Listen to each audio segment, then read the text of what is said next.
যেখানে বাংলার মসলিন দেখে সারা দুনিয়ার ব্যবসায়ীরা লালা ঝরাচ্ছে, সেখানে ইংরেজরা এসে বলল, এক্সকিউজ মি, একটু সরে দাঁড়াবেন, আমরাও ব্যবসা করব। এবং সেখান থেকেই শুরু বাংলায় ইংরেজ নামক অত্যন্ত ভদ্র দেখতে ধান্দাবাজদের প্রথম পা ফেলা।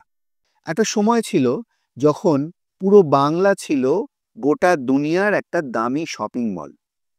1498 খ্রিস্টাব্দে ভাস্কো দা গামা ইউরোপ থেকে যখন কেরালায় আসে নতুন সমুদ্র পথে, এবং বলা যেতে পারে নতুন রুটে, যখন কেরালায় আসে, তার কিছুকালের মধ্যেই তিনি আবার বাংলায় চলে আসেন।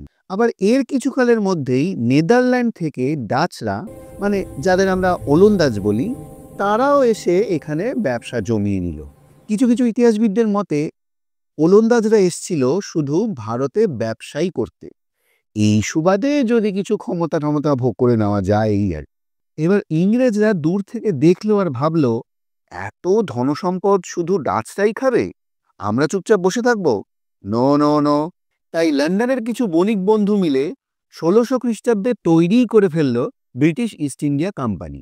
1601 সালে 30,000 পাউন্ড এবং 4টে জাহাজ আর সমুদ্র জয়ের আত্মবিশ্বাস নিয়ে তারা বেরিয়ে পড়ল বাণিজ্যের উদ্দেশ্যে।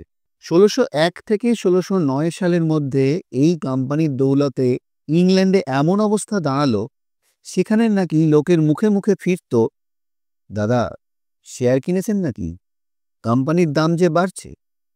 বোঝো কাণ্ড।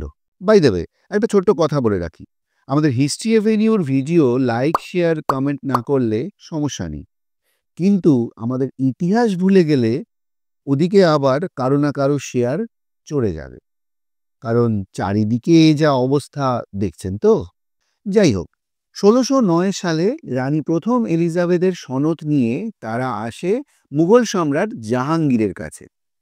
তারপর বিভিন্ন ঘটনার মধ্যে দিয়ে 1651 সালে গিয়ে তারা তাদের কুঠি পাকাপাকি তৈরি করে হুগলিতে।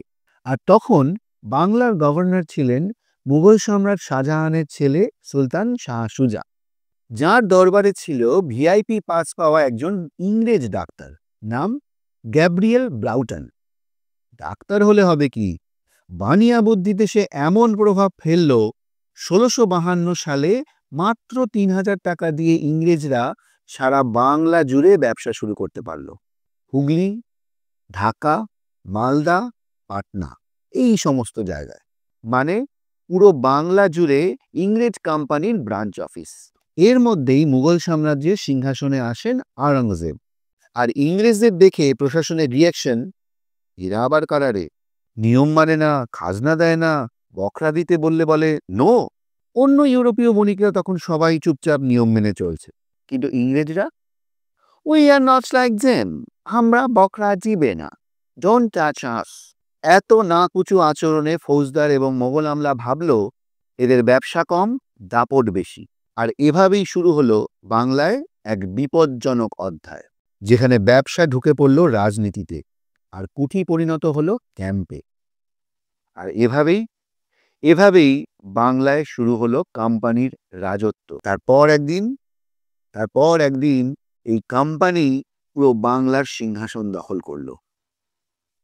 এরকম বিভিন্ন ইতিহাস, বিভিন্ন জায়গার ইতিহাস এবং বিভিন্ন বিষয়ের ইতিহাস সম্পর্কে জানতে please subscribe to our YouTube channel history Avenue and follow our Facebook and Instagram page History Avenue. Thank you.